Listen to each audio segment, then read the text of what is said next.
Assalamualaikum warahmatullahi wabarakatuh. Di video sebelumnya kita sudah unboxing Oppo A57. Bahkan kita juga sudah bikin video compare-nya dengan Realme C35 dan Narzo 50.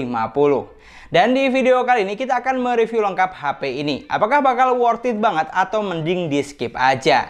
Dan daripada kelamaan, langsung saja kita mulai videonya. Di sini untuk urusan desain, Oppo A57 sudah memiliki tampilan yang mewah, bahkan terlihat premium di kelas harganya. Mulai dari finishing warna, bentuk bodi yang kotak, setup framing kamera, hingga letak sensor sidik jari yang sudah ada di bagian samping, jadi satu dengan tombol power. Bahkan ya, kalau kita lihat dari tampak belakang, desain dari Oppo A57 sama seperti Oppo Reno series. Dan tidak cukup sampai di situ, untuk urusan audio, HP ini juga sudah dibekali dengan dual speaker output, yang dimana ini merupakan upgrade positif dari seri-seri sebelumnya, karena kualitas suara yang dihasilkan lebih bagus. Lalu untuk tampak depan atau layar, Oppo A57 masih menggunakan konsep water drop screen, dimana hal ini sangat disayangkan, karena jadi kurang greget aja gitu. Soalnya untuk desain belakangnya sudah kece abis. Sedangkan kalau untuk saturasi warnanya, HP ini hanya dibekali dengan resolusi layar HD+, 720x1612 pixel, panel IPS LCD, refresh rate 60Hz. Tapi untuk warna yang dihasilkan sudah bagus, detail dan tajam, karena Oppo sendiri mengklaim kalau layar yang digunakan sudah kaya akan warna. Jadi digunakan untuk kebutuhan nonton, scrolling sosmed, atau main game sudah berasa nyaman. Geser ke bagian spesifikasi, di sini saya perlu tegaskan kalau HP ini tidak menawarkan spesifikasi yang gahar sama sekali. Dengan harga 2,4 juta, kapasitas RAM-nya sebesar 4 GB, yang masih bisa ditambah dengan RAM virtual hingga maksimal 4 GB juga.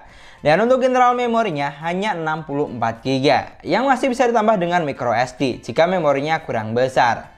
Lalu untuk chipsetnya, Oppo A57 hanya dibekali dengan chipset MediaTek Helio G35 octa-core 1,8 GHz. Fabrikasi 12 nanometer dengan GPU support masih menggunakan PowerVR GE8320. Dari skor Geekbench dan AnTuTu yang dihasilkan, di sini juga sudah jelas kalau HP ini tidak menawarkan performa yang ngebut, karena terbukti menghasilkan skor yang rendah di kelas harganya. Bahkan untuk AnTuTu Benchmark, skor yang dihasilkan tidak sampai 150 ribuan. Lanjut untuk urusan performa, saya sudah singgung kalau HP ini tidak menawarkan spesifikasi yang gahar. Jadi bakal kurang cocok buat kamu yang hobi main game berat. Dan cocoknya lebih untuk penggunaan yang kasual saja, seperti chatting WhatsApp, scroll Instagram, Facebook, sampai TikTok, atau nonton video. Digunakan buat main Mobile Legends, Oppo A57 bisa menghasilkan settingan grafik hingga high dan frame rate medium saja. Untuk gameplaynya di sini tidak ada yang spesial. Bahkan untuk kelas harga 2,4 juta bisa dibilang kurang memuaskan. Tapi saya sih enggak heran karena chipset yang digunakan masih kelas entry level. Sedangkan kalau digunakan untuk main PUBG Mobile, HP ini hanya mampu menghasilkan settingan grafik smooth medium dan bisa mentok sampai balance medium saja. Di sini untuk gameplaynya kamu jangan berharap terlalu lebih karena memang bukan HP dengan spesifikasi gaming. Untuk sensor giroskopnya juga kurang begitu responsif karena masih menggunakan virtual gyro. Dan dari pengujian yang saya lakukan, kalau ditanya untuk kebutuhan gaming, HP ini sudah bisa digunakan, tapi tanda kutip tidak dengan performa yang maksimal. Sama satu lagi, jangan heran kalau sering berjumpa dengan lag atau frame drop. Karena seperti yang sudah saya singgung sebelumnya, HP ini tuh cocoknya untuk kebutuhan yang ringan dan kasual saja. Lalu untuk daya tahan baterai, Oppo A57 dibekali dengan baterai sebesar 5000 mAh dengan kecepatan isi daya SuperVOOC 33 Watt. Jujur poin ini salah satu nilai favorit dari HP ini, karena untuk isi daya sampai full 100% tidak butuh waktu yang lama, hanya sekitar 1 jam 20 menit, jadi sangat menghemat waktu. Dan yang jelas poin ini juga merupakan upgrade dari seri sebelumnya, yang kebanyakan hanya dibekali dengan fast charging 18 Watt. Kalau untuk daya tahan baterainya, baliknya sih tergantung pemakaian masing-masing saja. Tapi kalau hanya untuk penggunaan yang kasual masih bisa diandalkan kok dan bisa bertahan selama seharian. Lanjut ke bagian sistem, Oppo A57 berjalan di Android 12, basis ColorOS 12.1. Yang dimana kalau untuk tampilan UI-nya kamu tidak perlu khawatir, karena HP ini memiliki tampilan yang sangat kekinian dan mudah untuk dipahami. Pilihan tampilan seperti tema wallpaper sampai font juga banyak, ada di aplikasi tema bawaan. Untuk fitur yang disediakan juga sudah banyak, seperti ketuk 2 kali untuk on off, split screen, screenshot 3 jari, screen mirroring, rekam layar, dan masih banyak lagi. Untuk ruang game atau mode game di sini juga sudah ada. Jadi mantep banget pastinya. Kelebihan dari ColorOS HP Oppo ya memang seperti ini, memiliki banyak fitur dan user friendly, sehingga tidak sedikit konsumen yang merasa nyaman atau betah saat menggunakan HP Oppo. Dan yang terakhir, untuk sektor kamera, HP ini dibekali dengan dua lensa, yaitu ada 13 megapiksel kamera utama dan 2 megapiksel kamera bokeh. Untuk kamera selfie-nya hanya sebesar 8 megapiksel. Mungkin bagi sebagian orang kameranya kurang besar, apalagi untuk kelas harga 2,4 juta. Tapi kamu jangan khawatir karena kamera dari HP Oppo selalu bisa diandalkan. Lalu untuk fitur yang ditawarkan di sini tidak terlalu banyak. Selain foto dan video, hanya ada foto mode malam, foto potret atau bokeh. Dan di bagian selengkapnya hanya ada video selang waktu, mode pakar, stiker, dan foto panorama.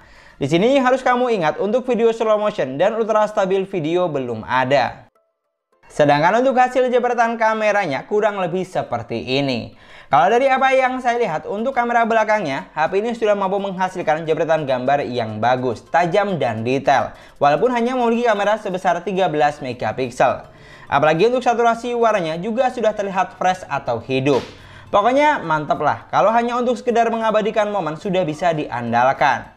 Lalu untuk hasil kamera selfie-nya, HP ini hanya dibekali dengan kamera 8 megapiksel.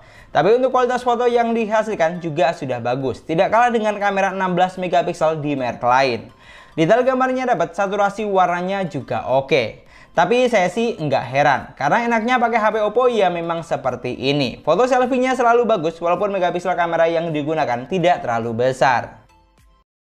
Ini adalah contoh perekaman menggunakan Oppo A57. Yang sebelah kiri menggunakan kamera depan yang memiliki resolusi sebesar 8 megapiksel.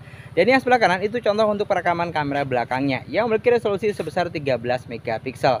Di sini untuk perekaman videonya, HP ini bisa mentok sampai ukuran 1080 di 30 frame per second. Dan di sini saya di auto ya dengan kondisi cahaya yang mendung, oke. Jadi silakan kamu fokus ke warna senya saja, saturasi warna dan kualitas suara yang saya hasilkan.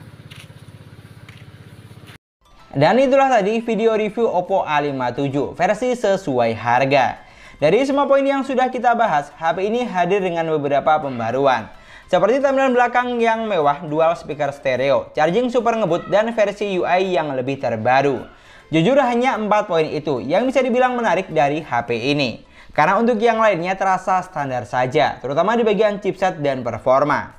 Jadi kalau kamu cari HP 2 jutaan dengan spesifikasi yang gahar atau buat kebutuhan main game, jujur HP ini kurang cocok untuk kamu beli. Karena HP ini cocoknya hanya untuk kebutuhan yang kasual dan santai.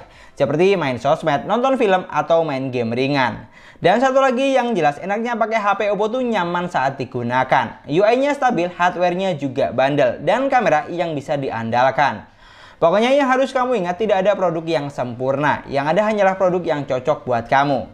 Jadi sebelum beli, pastikan sudah disesuaikan terlebih dahulu dengan kebutuhan kamu buat apa.